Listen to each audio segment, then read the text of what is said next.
users. There's actually a safety mode as well. If you're not aware, you can set the YouTube accounts to safety modes where they don't actually see any objectionable content, so anything that's labeled as possibly being objectionable, they won't be able to see that. That also includes, I think, comments as well. There's different ones you can do. We'll turn those off so that what you're seeing in safety mode is there. Now, that also means that if somebody's looking at a video that's considered art is another issue. We had some issues as well.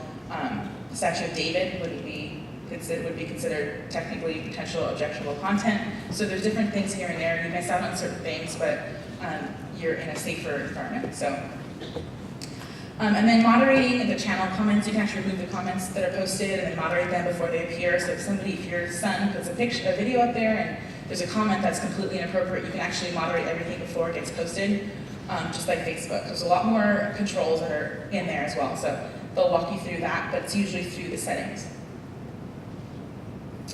This is the breakdown. If you look over here, it has the privacy breakdown, search and contact restrictions, advertising settings, all those breakdowns. You can actually look to see statistics and data, how many people are logged onto there. So that's actually some other stuff you can look at. Now, YouTube is really a great resource, and I think all of these can be great resources. The problem is how to have that conversation. So there's a couple of tips that YouTube provided that I thought were kind of cool. Is like have teens make a playlist of their favorite videos. You guys have a playlist of your favorite videos, and then just discuss it. I think there's some great breakdown in that building of trust with your son or daughter, and having them know a little bit about you. You're using it and you're modeling it in an appropriate way. So when they use it, they're hopefully less likely to jump straight for the inappropriate. Take the teens on a stroll through your own TV watching childhood with clips. I think the Smurfs when I was little, and I don't know, Care Bears, Power Rangers kind of. I think it was in high school, Power Rangers, you know. But it's really cool. It opens up a dialogue where you guys have different conversations. And then make YouTube a game. You can guess what kind of videos are popular in particular places. There's advanced searches that you can do. And it really kind of gives you the breakdown of what you know, what you guys can find out, and then go through and figure out a little bit about that. So it kind of gets you to use it yourself when you're using that and having that relationship, you know, with your son or daughter. So I think it's a great way to do that. Instagram. Who has an Instagram? Anybody have an Instagram? Okay. There's a joke there. How much does a hipster weigh? Anyone? Instagram. Get it? No? I thought it was funny. Now, the Instagram is really, really cool because you can actually take different pictures and you can kind of play photographer. So you can do these different backgrounds and change the way that they look. So you can just take a regular picture, crop it. You can actually kind of little mini Photoshops. And so they get really comfortable with that, which is fun. You take your pictures, you share it with your friends, and it allows them to format pictures in cool designs.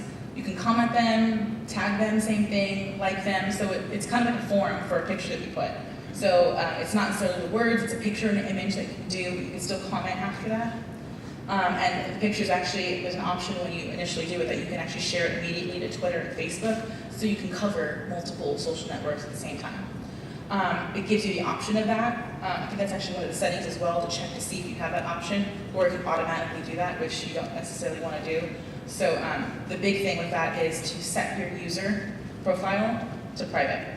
Okay, so anytime you put a picture on there, if it's private, your whole breakdown is going to be blocked. So they'll probably see your initial picture of what your profile picture is, what you have, but anything that's there, any picture related to you, it's not going to be viewable until you get permission. And there's two different things that you do. You can follow somebody, and you can be followed. So somebody can't follow you unless you give permission if you're a private user. And then same thing when you're following somebody else, they have that option. There's a lot of celebrities on here, so it becomes one of those things. Did you see the Instagram if you're connected to somebody's channel? So it becomes more popular as they look through it, and then they're able to share their pictures. Twitter. Twitter, actually, there's a study about a couple months ago that Twitter's actually becoming a little bit more popular than Facebook because parents aren't using Twitter as much as Facebook. You guys have all gotten savvy now. You're longer on Facebook. I don't want to be on Facebook, my parents are on Facebook.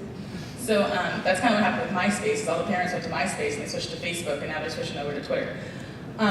It's the same simple concept, little words here and there, kind of gives them the emotion of how they're feeling. You can tweet your thoughts immediately. I have a rule when it comes to any social media in general. Count to 30 and figure out if you really want to post what you're going to write in your head. Chances are you're not going to want to post it that way. You might want to change a couple words here and there. But Twitter kind of gives you the option of putting immediate thoughts down. Appeal, fewer adults, less drama. You don't have to worry about who's tagging who and who's saying something about who and who's friends with who, so it's not as bad. Privacy-wise, you can still, same thing, block and ignore users that receive offensive tweets. What it really does is it empowers the students to go and, your kids to go and block the information. When you block and ignore them, it gives them something to do. It empowers them to go, you know what, I don't have to just take it. One of the big issues when it comes to cyberbullying is students don't feel like they have an option. Kids don't feel like they have something that they can do. So there's many different steps that you can take, and it kind of gives them that empowerment. And then also too, after a while, the aggressor usually loses interest. It's only fun as long as you're playing along. If you don't play along, it's not fun. Any violations you can report, and if it's serious, contact the school and law enforcement. Okay? If it gets serious, there's definitely options as well. All right, so here are the rising social media apps. I'm just going to go over them briefly. These are the ones that are popular. There's going to be 2 or 3 over the year that are going to be really big hitters, and they won't necessarily stay popular as long as they are, but they'll move on. Snapchat. I know that if I had Snapchat in high school, I would have not continued my career in high school. Snapchat allows you to take pictures and videos of people, say whatever you want, draw whatever picture you want over them, and then it disappears after somebody sees it for 10 seconds. Would not have survived. Funny thing, it was actually created by 2 frat students at Stanford University, that wanted to do social networking on school and not be caught. That's the basis of what Snapchat was made. And so naturally you can see it. The big danger is sexting. There's pictures that you can take, inappropriate.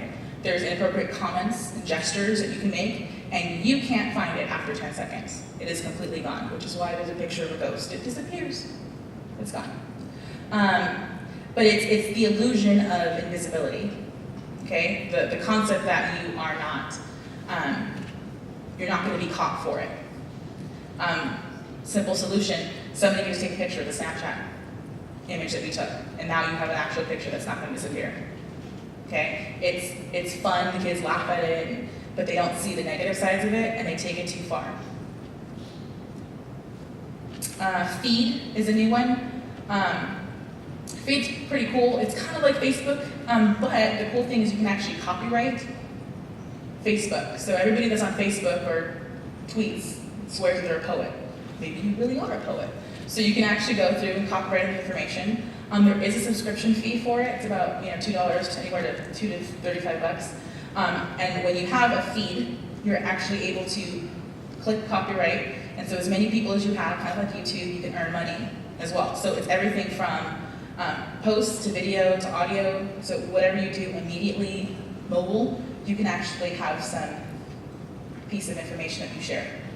And then people can view your stuff on a feed stream and then share that with other people. Thumb is another one. I think when I was in college, it was called like Hot or Not. It's kind of the same concept of you could put a picture immediately for like the whole entire network to see, and like if you're not comfortable, like, oh, I don't know if this dress works with me, maybe should I have it? Should I put it on your thumb and it goes thumbs up or thumbs down? Naturally, you can see where there could be some repercussions. So you can actually post different things, the network can vote on it, and based on votes you can get your answer. Highly engaging, it's similar to Facebook, but it's an open network. You never know who's approving messages, and it's not really good on the self-esteem if you're not old enough to deal with it. So definitely be careful when somebody's on feed It's the same format kind of as like an Instagram type where you have the social network aspect of it. And then Vine's pretty big, coming up a little bit. It's similar, but this one's actually video. So with Vine, you can actually do, it's like Instagram, but you should actually do short videos. You can video certain things here and there, and then that gets shared with friends more than just the photos themselves. Warning about that though is that you have to be 17 or older to use it. How many people have lied about their age? So just be careful because the level of content that's on there is not kid friendly sometimes. So you definitely want to look at that. And that's pretty much it. So these are the different sources available. There's some really, really good studies out there. Like Stephen said, the biggest thing that you can do is just be aware, look at it, have the conversation, and don't be afraid of the technology. Don't be afraid to have that conversation with your students. Their life is different.